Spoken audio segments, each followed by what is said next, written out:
Čeprav na meji med Mehiko in Združenimi državami Amerike vse bolj pospešeno menjavajo stare ograje z novimi visokimi zidovi, ki jih naj ne bi bilo mogoče preplezati in jih obiti, je vse več demonstrantov na obeh straneh meje, ki se temu upirajo.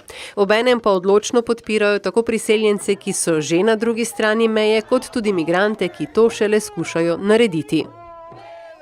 Estoy acá por la caravana, estoy acá por los refugiados, por la gente que ha venido desde su país buscando refugio y paz.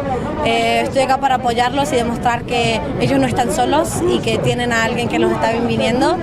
Mnogi demonstranti, ki so v teh dneh na plaži v San Diegu, kjer so sprejeli karavano priseljencev, zavračajo politiko groženj in ustrahovanja ameriškega predsednika Donalda Trumpa.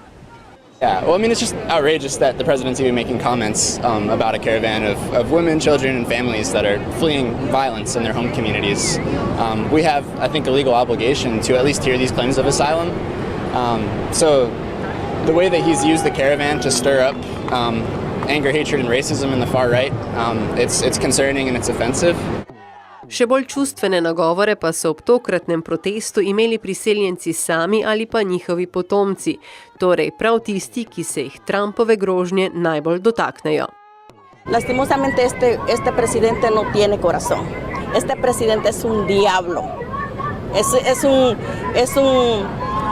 Es un presidente que viene de migrantes y también él no pone su mano en su corazón que nosotros los inmigrantes también tenemos derechos a estar aquí, porque nosotros somos más de aquí que él, porque él no es de este continente, nosotros somos aquí de este continente. Poleg čustvenih razlogov pa se ne sme pozabiti tudi na mednarodno pravo, ki ga je treba tudi pri množičnih migracijah upoštevati.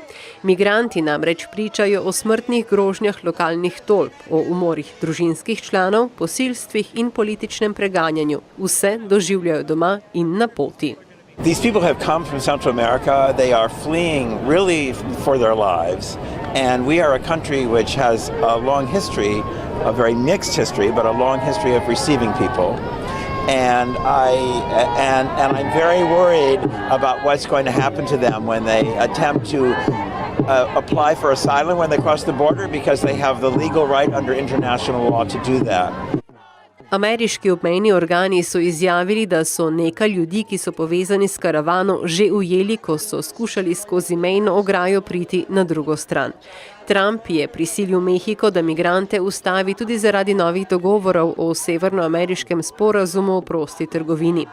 Ameriške, kanadske in mehiške ekipe si namreč zaradi Trumpovih trgovinskih zahtev želijo ponovno preučiti sporazum. Pri tem pa prav Mehičane drži v šahu s priseljeniško politiko.